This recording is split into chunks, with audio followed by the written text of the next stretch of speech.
আসসালামু আলাইকুম রহমতুল্লাহ। এটা হচ্ছে আমার থাকার জায়গা। আমার থাকার জায়গার ঘরের সামনে একটু ফুল গাছ লাগাইছি।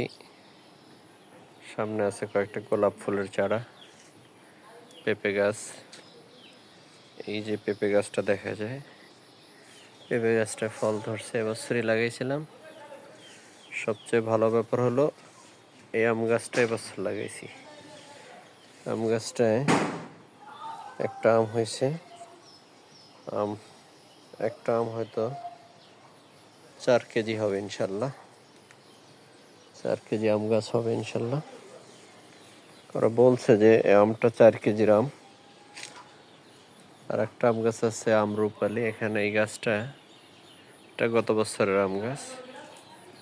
আম গাছটা এখনো 19টা আম আছে, 20টা, 34টা আম ছিল, ঝরে পড়ে গেছে।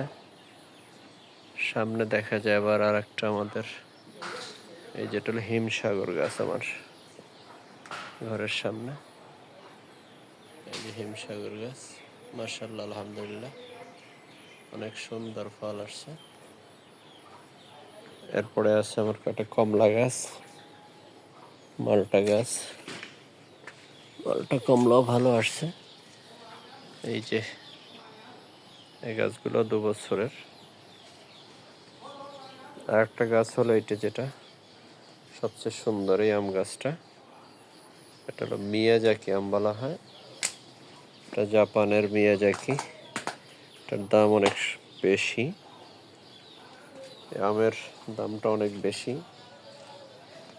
এই গাছটা আমি সবকাঠি থেকে কালেকশন করছিলাম। সাথে আমার কিছু এলাচি গাছ লাগাইছি, এখনো ফল হয় নাই, ফুল আসছে। দেখি যদি হয়, ইনশাল্লাহ হতে পারে আল্লাহ দিলে। সাথে একটা আছে, এটা কমলা গাছ। এই কমলা গাছটা এখনো ফল আসে নাই। এরপরে আমার এখানে আছে একটা আঙ্গুর গাছ। আঙ্গুর গাছটা গত বছর ফল আসছে, ওই যে দেখা যায় ফল, ওই যে উপরে, এই যে আঙ্গুর গাছে ফল আসছে। এই ঘরের সামনে অল্প একটু জায়গা, এই জায়গার মধ্যেই মূলত গাছগুলো হয়েছে। এটা একটা ফুল গাছ, এটা গোলাপ চারা, গোলাপ কেটে ফেলছি। এটা আর একটা আবার মালটা গাছ। এই মালটা গাছগুলা, এটা একটা মালটা গাছ, সুন্দর একটা জুঁই গাছ। এই সংক্ষিপ্ত একটু।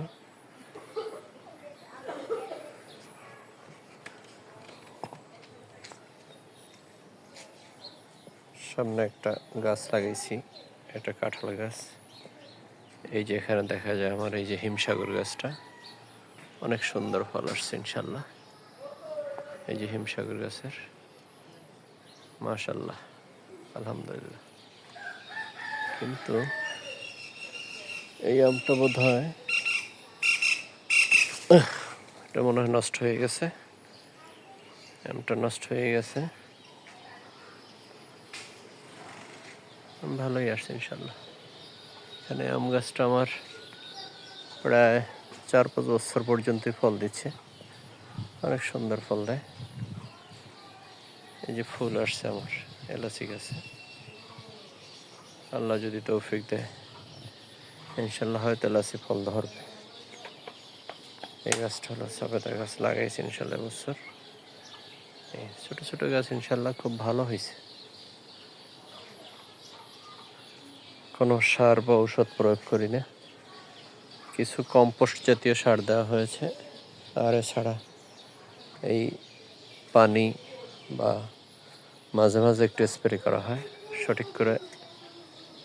এই লেবু গাছটা লাগাইছিলাম সরকাঠি থেকে নিয়ে আসে, এই যে লেবু গাছটা, কিন্তু ডালটা জানি কেটা ভেঙে ফেলছে।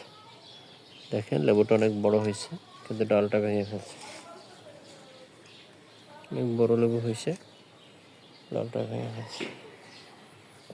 তো আপনারাও ইচ্ছে করলে এরকমের কিছু ফল বাগান বা ছাদ বাগান করতে পারেন। এই হলো আমার আমের সাইজটা দেখেন একটু, অনেক বড়। এই যে অনেক বড়, রাখতে পারতেছে না ধরে, অনেক বড়। জাল দিয়ে পেঁচিয়ে কোনো মতে ঝুলিয়ে রাখছি, কখন আবার পড়ে যায়। তো ঠিক আছে, আপনাদের দোয়া চাচ্ছি। আমার ছাদ বাগান একটা ভিডিও ইনশাল্লাহ পরে দেব যদি সুযোগ হয়। আমার ইউটিউব চ্যানেলকে সাবস্ক্রাইব করতে পারেন, ভালো লাগলে লাইক কমেন্ট দিয়ে সাথেও থাকতে পারেন, ভালো না লাগলে আনফলো করতে পারেন। তো আপনাদের দোয়া চাই। আসসালামু আলাইকুম।